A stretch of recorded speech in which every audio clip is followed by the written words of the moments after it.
I now give the floor to Her Excellency Mélanie Joly, Minister for Foreign Affairs of Canada.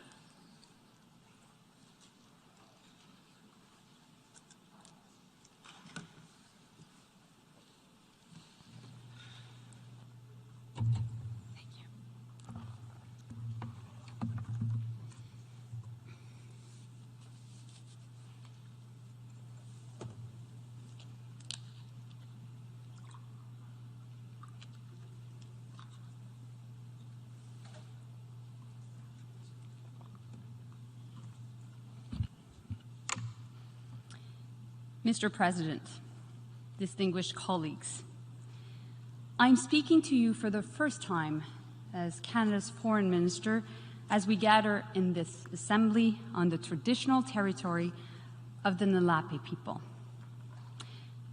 The Secretary General has said that we are in rough seas, that a winter of global discontent is on the horizon, that we have a duty to act.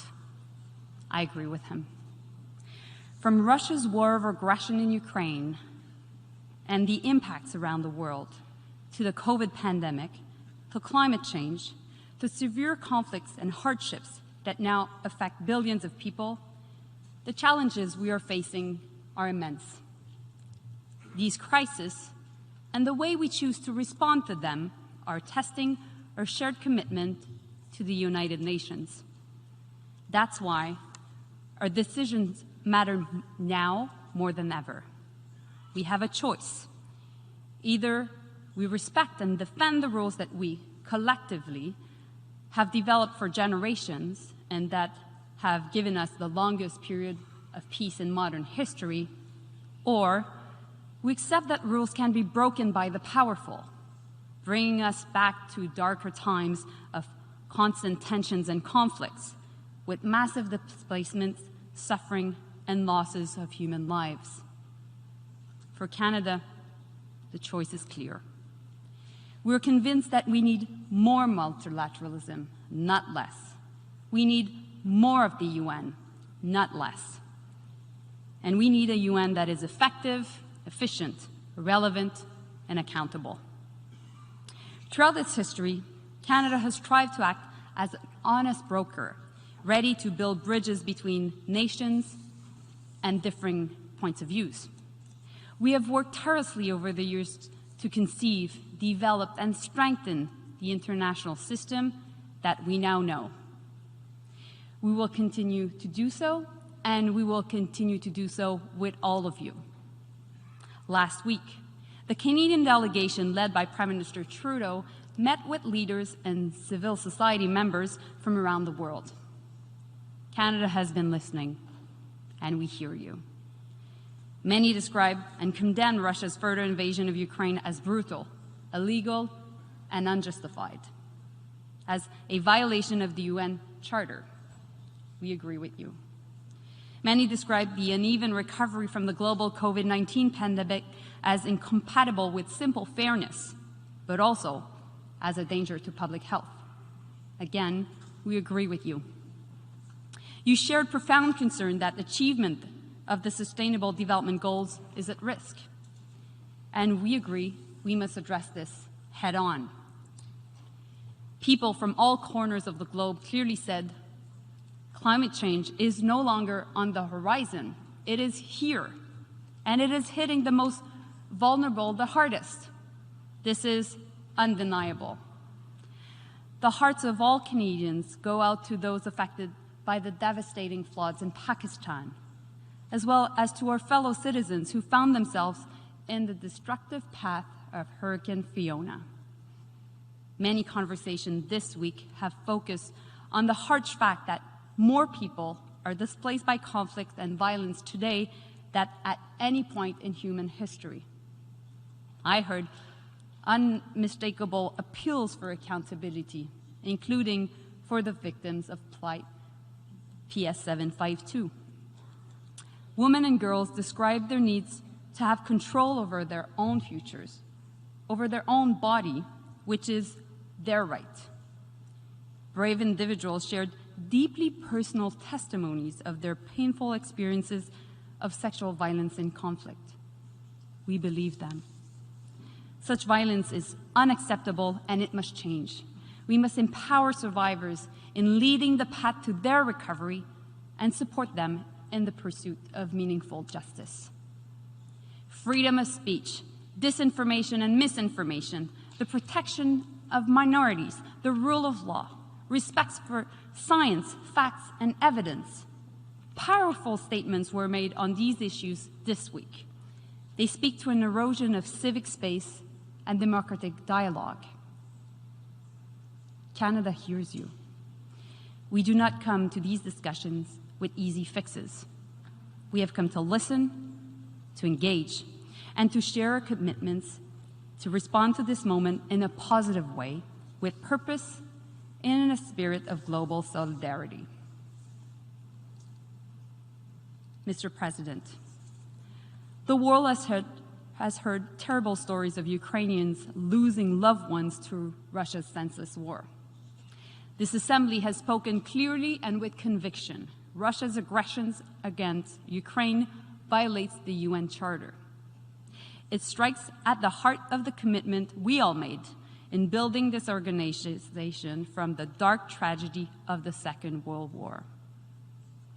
Rather than follow this Assembly's decisions and a legally binding order from the International Court of Justice, Russia has doubled down, including with a desperate effort to justify the unjustifiable.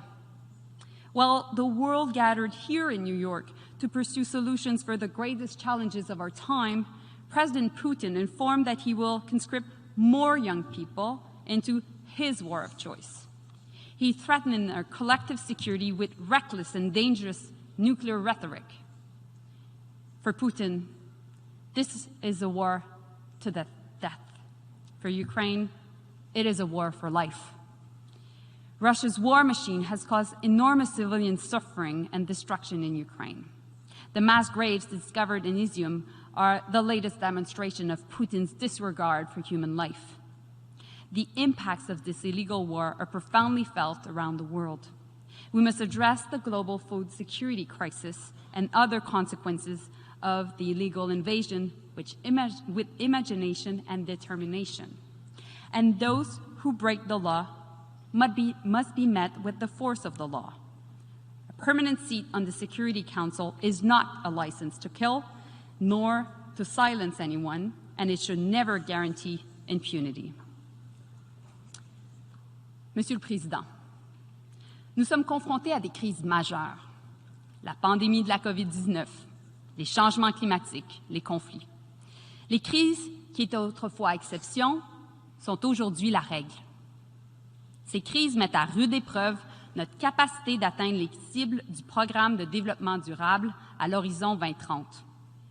Il nous faut donner un solide coup de barre afin de changer le cours des choses. Un effort de sauvetage urgent et mondial s'impose. Nous devons nous rallier et travailler ensemble pour le bien commun. La seule voie possible pour le Canada et pour le monde est celle de la mise en œuvre de nos objectifs de développement durable. Du point de vue économique, nous avons encore beaucoup à faire pour atteindre une véritable égalité entre États membres.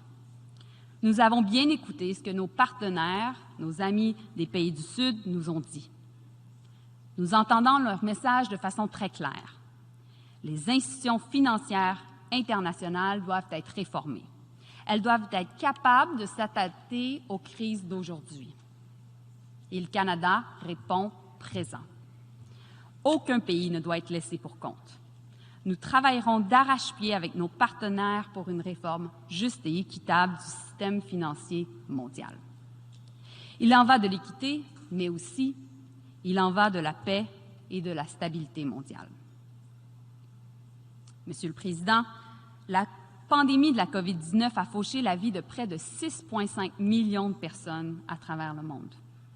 Le Canada est déterminé à mettre fin à cette pandémie et à en prévenir d'autres. Ensemble, nous allons poursuivre le combat contre le VIH, la tuberculose et la malaria. La semaine dernière, le premier ministre Trudeau s'est engagé à investir 1,2 milliard de dollars pour soutenir ces efforts. Parlons maintenant de changement climatique. Nous devons agir avec le même sentiment d'urgence que celui que nous avons démontré durant la pandémie de la COVID. La science nous le dit, nous devons en faire plus et plus rapidement. L'ouragan Fiona, qui a frappé plusieurs îles des Antilles et l'Est du Canada, n'en est que le dernier exemple. De l'Arctique aux petits États insulaires, les dérèglements climatiques constituent une menace existentielle et nous en subissons les effets à chaque jour. Le Canada s'est engagé à réduire ses émissions de gaz à effet de serre de 40 à 45 % d'ici 2030, puis d'atteindre la carboneutralité d'ici 2050. Et nous nous sommes dotés d'un plan crédible pour y arriver. Le Canada participera à la COP27 en Égypte. Et nous avons bien hâte d'accueillir le monde entier chez moi, à Montréal, pour la COP15 sur la biodiversité, sous la présidence de la Chine.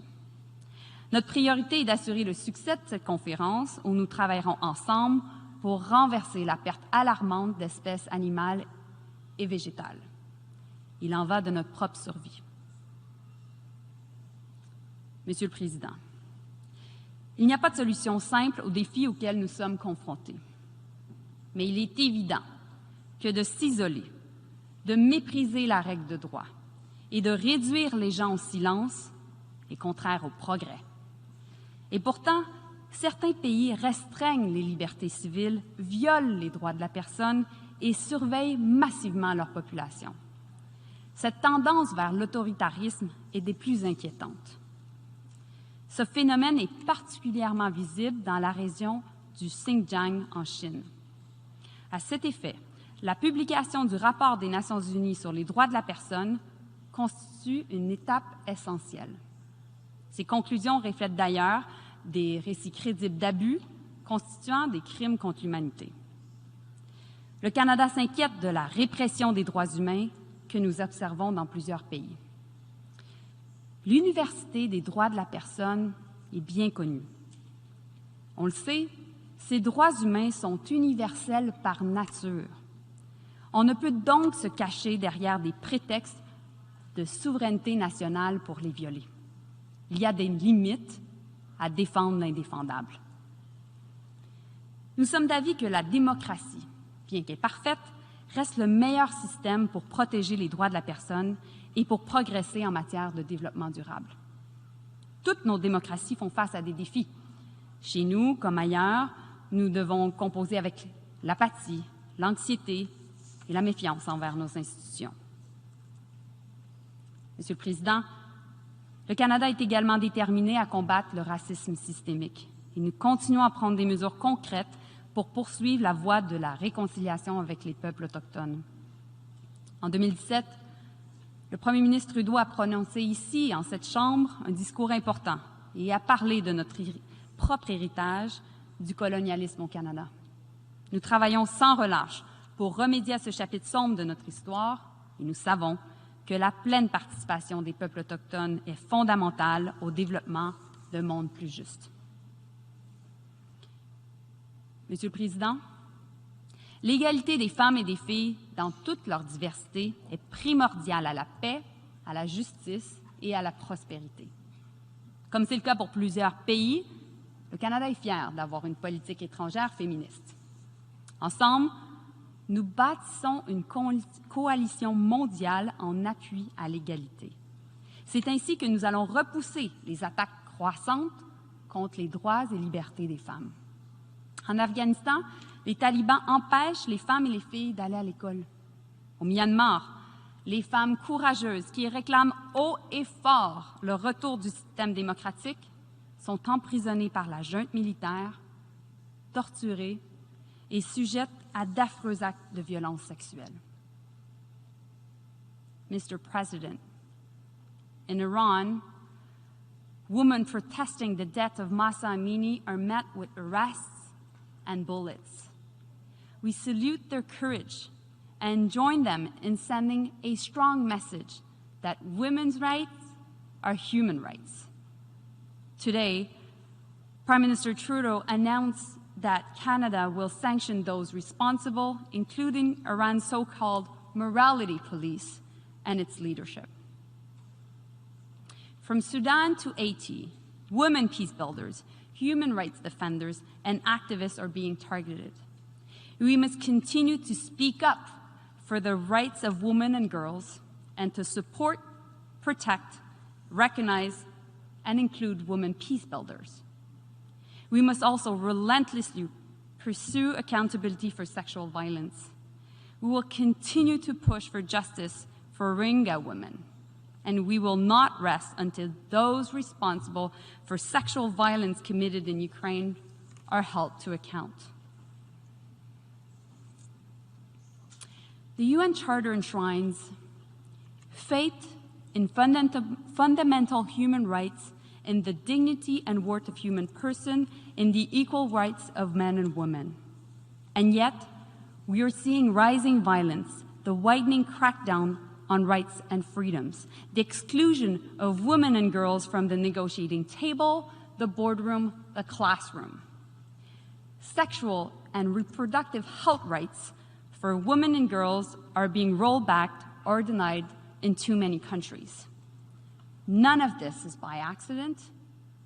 These are all deliberate choices. To all women in this room and women around the world, we hear you. And Canada will always stand up for your right to choose. We will fight for your full, equal, and meaningful participation in all walks of life. We will speak up for your rights and dignity. No government, no politician, no judge, no one can take that away from you.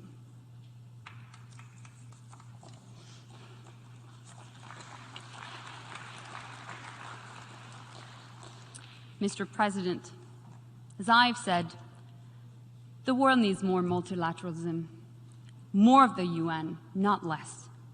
To do so, we must restore trust among us. The crises we're facing have shown both the strengths and weaknesses of the structures we built nearly 80 years ago. We have been able to respond to this more serious hardship with compassion and effectiveness. But we can do better. Political paralysis and the abuse of the veto are undermining the Security Council. We encourage efforts to reduce the power of the veto, to expand membership, and to ensure the voices of all are heard and responded to across the whole UN system. UN peace operations also demand our efforts. Today, peacekeeping faces immense challenges. Canada has long contributed to UN efforts to reduce conflict, and we will continue to do so. Engagement with the United Nations is a core commitment of Canadians. We were there at the UN's creation, and today we are more engaged than ever. We will always engage with candor and directness, because we do not equate diplomacy with deception or global politics with global platitudes. The UN Charter begins with the words, "We, the peoples of the world." We must remember that the fate of billions of people alive today and those yet to be born is at stake in all the work we do. We owe them our best effort of heart, mind, and soul. We can meet the test that time and circumstance have placed before us, with hope, with courage, and with a commitment to act for citizens today and for future generations to follow. Thank you, Mr. President.